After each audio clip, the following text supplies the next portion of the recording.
கிறிஸ்துவிலே மிகவும் பெரியமானவர்களே, 26/5/2026 உங்களை சந்திப்பதிலே மகிழ்ச்சி அடைகிறேன். வாருங்கள், ஒரு நிமிடம் நாம் ஜெபிப்போம். அன்பு தகப்பனே, இன்றைக்கு என்னுடைய பாதுகாப்புக்காய் ஜெபிக்கும்படி என் தேவனுடைய சமூகத்தில் வருகிறேன். என் தேவனுடைய நிறைவும் அன்பும் ஆசீர்வாதம் விடுதலும் என்னுடைய வாழ்க்கையில இருக்கட்டும் அப்பா. பொல்லாப்ப நேரிடாதபடி இவரை வேலையடித்து நீங்க பாதுகாத்துக் கொள்ளும்படி ஜெபிக்கிறேன் அப்பா.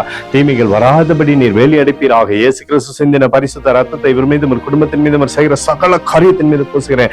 ஆக இந்த நாள் முழுவதும் விடுதலின் ஆசீர்வாதம் இவரோடு இருக்கட்டும். செல்லக்கூடிய இடத்துல இவரோட பேரை நீர் பெருமைப்படுத்தும்படியா ஜெபிக்கிறேன்.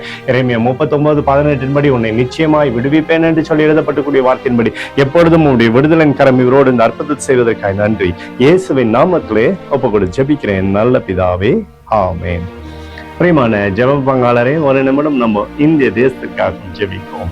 அந்த தகப்பனே, 26/5/2026 தேசத்தின் நன்மைக்காய் ஜெபிக்கும்படியாய் நம்முடைய சமூகத்தில் வருகிற இந்திய தேசத்தை நீங்க ஆசீர்வதிக்கும்படியாய் ஜெபிக்கும்படி, கோலும் கைத்தடியும் தேசத்தை திட்டமுடி அற்புதத்தின் கரம் தேசத்திலிருந்து செயல்படும்படி நீர் செய்தலும்படி ஜெபிக்கிறேன். சமாதானத்தின் ஆவியானவர் தேசத்தில் இருக்கட்டும் அப்பா. சகலவிதமான தேவைகளும் சந்திக்கப்படட்டும். எங்களுக்காக அடித்து நொறுக்கப்பட்டுக்கூடிய இயேசு கிறிஸ்து அவர் சிந்தனை வெளியேறப்பட்ட ரத்தத்தை வைத்து ஒப்புக் கொடுக்கிறேன்.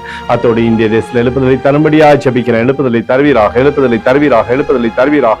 எழுப்புதலை எங்கள் கண்கள் பார்க்கும்படி நீர் ஆசீர்வதிக்கும்படி ஜெபிக்கிறேன்.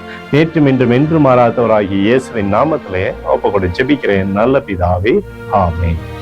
பிரியமான ஜெப பங்காளரே, ஆண்டவர் நம்மளுடைய ஜெபத்தை கேட்டிருக்கிறார். இந்த நாள் முழுதும் கர்த்தராகிய இயேசு கிறிஸ்துவுக்குள் நீங்கள் வளரும்படி உங்களை வாழ்த்தி ஆசீர்வதிக்கிறேன். ஆமென்.